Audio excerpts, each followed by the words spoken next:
Hai semuanya, jadi video kali ini merupakan video last part buat pembahasan soal OSNP Ekonomi tahun 2024. Dan di video kali ini aku bakal bahas soal PG nomor 41 sampai 45 dan 2 soal esai.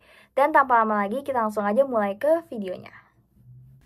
Oke guys, jadi video kali ini aku bakal bahas soal nomor 41 sampai 45 PG dan 2 esai. Nah, kita start dari nomor 41. Asuransi yang menggabungkan manfaat asuransi dan investasi adalah, ini sebenarnya kayak hafalan dan pengetahuan umum aja sih. Dan jawaban yang benar ada yang C, asuransi unit link. Jadi kalian perlu ingat, asuransi unit link itu adalah asuransi yang menggabungkan manfaat asuransi dan investasi, gitu ya. Nah, sekarang kita lanjut ke nomor 42. Fulan menginvestasikan modal senilai 21 juta dengan suku bunga 15% per tahun. Berapa besaran profit yang diterima dengan sistem bunga compound interest saat 5 tahun kemudian? Nah, di sini kita tuh untuk mengetahui besaran profit yang diterima Fulan, kita kan harus tahu nih, nilai di masa depan dikurangi nilai awal, yaitu 21 juta. Nah, pertama kita mau cari tahu dulu future value-nya berapa. Rumus future value kita kan udah tahu, present value dikali 1 ditambah R dipangkatin T. Nah, present value-nya sendiri kita dapat 21 juta, terus R-nya itu 15% atau 0,15 dalam desimal, terus T-nya itu adalah 5 tahun. Nah, kita tinggal masukin aja info ini ke dalam persamaan kita. Berarti kan 21 juta dikali 1 tambah 0,15 jadi 1,15 dipangkatin 5. Nah, kalau kita hitung pakai kalkulator itu sebetulnya bakal dapat sekitar 42,24 juta. Tapi karena yang ditanya itu adalah profitnya, maka 42,24 juta dikurang 21 juta. Kita akan dapetin 21,24 juta. Berarti jawaban kita adalah yang C, gitu. Itu buat nomor 42. Oke, kita lanjut ke nomor 43. Nomor 43 di bawah ini yang bukan merupakan kejahatan finansial adalah, nah kita lihat dari pilihan A, pencurian identitas. Nah, pencurian identitas ini termasuk kejahatan finansial karena bisa aja menggunakan identitas orang lain untuk mengakses keuangan secara ilegal. Jadi A itu iya.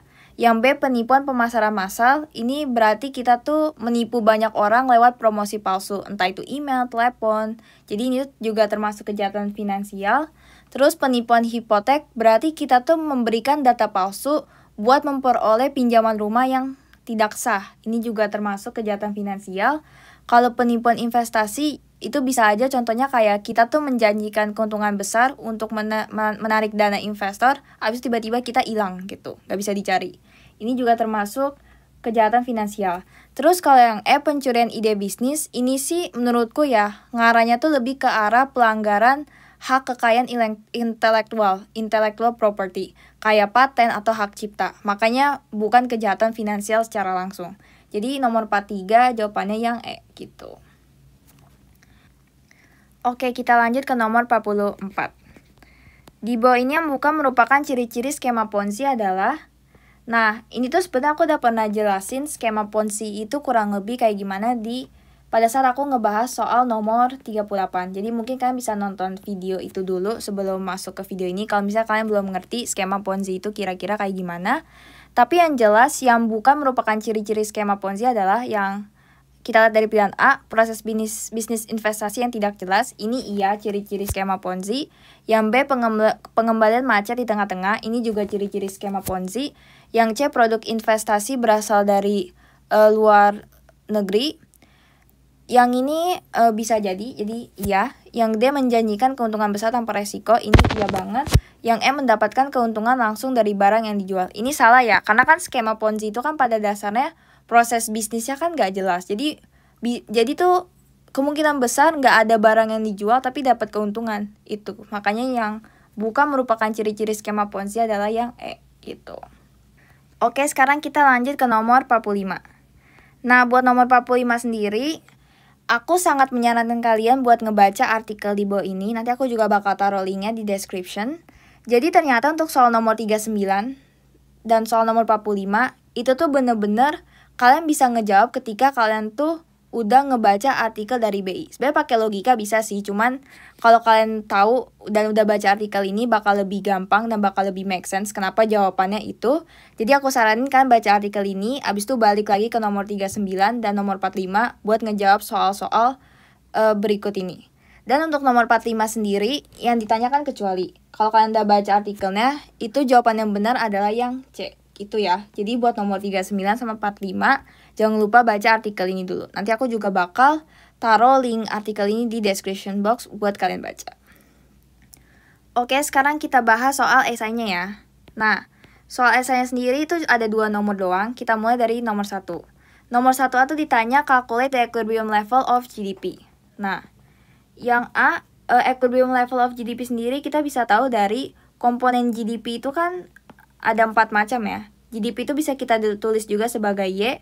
Kan ada consumption, investment, government spending, sama net export kan. Export kurang import. Tapi ingat karena di sini closed economy, makanya komponen ini tuh nggak ada. Komponen ekspor sama import itu nggak ada karena kita tinggal di closed economy.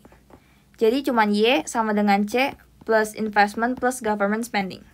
Terus kita tinggal masukin aja fungsi C-nya itu kan tahu 200 ditambah 0,8 Y dikurang tax-nya itu kan 200. Jadi kita langsung masukin aja 200 ditambah investment 110, government spending 250.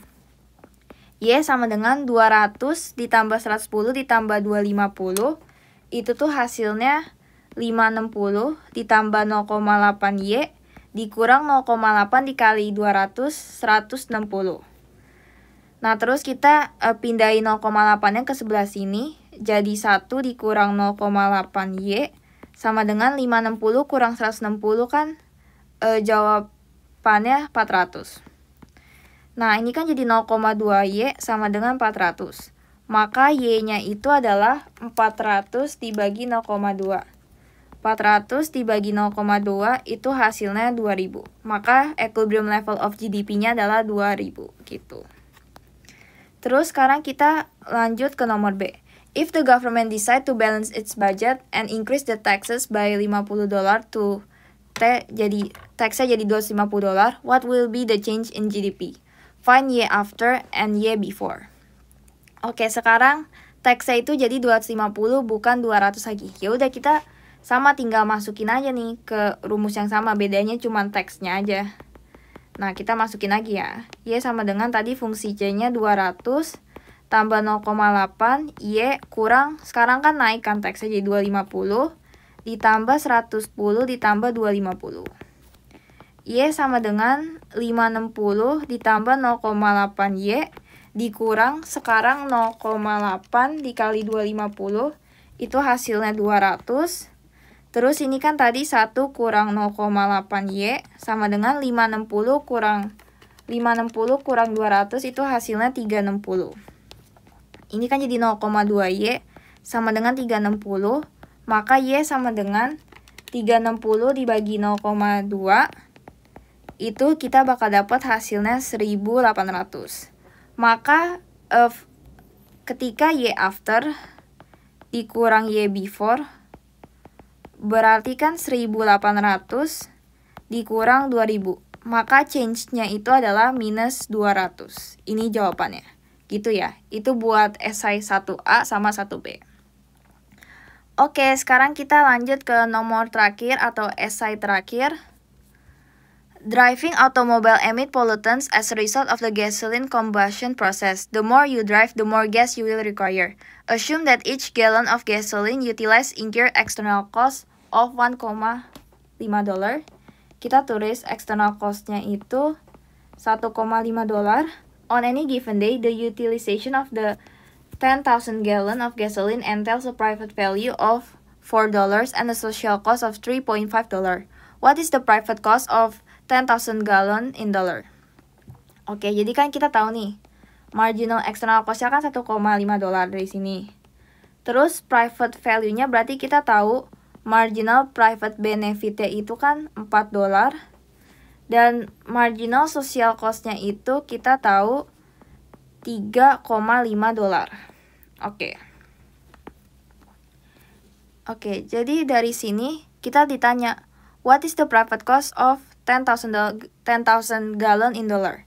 Jadi sebetulnya itu gampang ya. Jadi kan kita tahu marginal social cost itu sendiri kan rumusnya marginal private cost kita ditambah marginal external cost kita. Kita kan tahu marginal social cost kita 3,5 dolar. Marginal private cost-nya itu yang ditanya. Marginal external cost-nya juga tahu 1,5 dolar. Ya udah berarti marginal private cost kita ya tinggal 35 dolar dikurang 1,5 dolar. Berarti jawabannya itu adalah 2 dolar. Dan ini adalah jawaban untuk esai nomor 2. Jadi sebetulnya esai nomor 2 ini tuh cuman kata-katanya doang yang panjang. Padahal aslinya tuh gampang kalau kalian udah tahu konsep-konsepnya. Jadi ini buat esai nomor 2. Dan itulah buat pembahasan PG nomor 41 sampai 45 dan esai nomor 1 dan 2. Oke guys, finally akhirnya untuk pembahasan soal OSNP Ekonomi tahun 2024 akhirnya udah lengkap dari nomor 1 sampai 45 plus 2 esai. Kalau misalnya ada pertanyaan lebih lanjut tentang materi tersebut atau mungkin tentang OSN Ekonomi, kan bisa coba hubungi aku di sosial media aku di sini. And yeah, I think that's all for this video. Thank you guys yang udah nonton dari part 1 sampai part 5. And I'll see you guys in the next video. Bye-bye semuanya!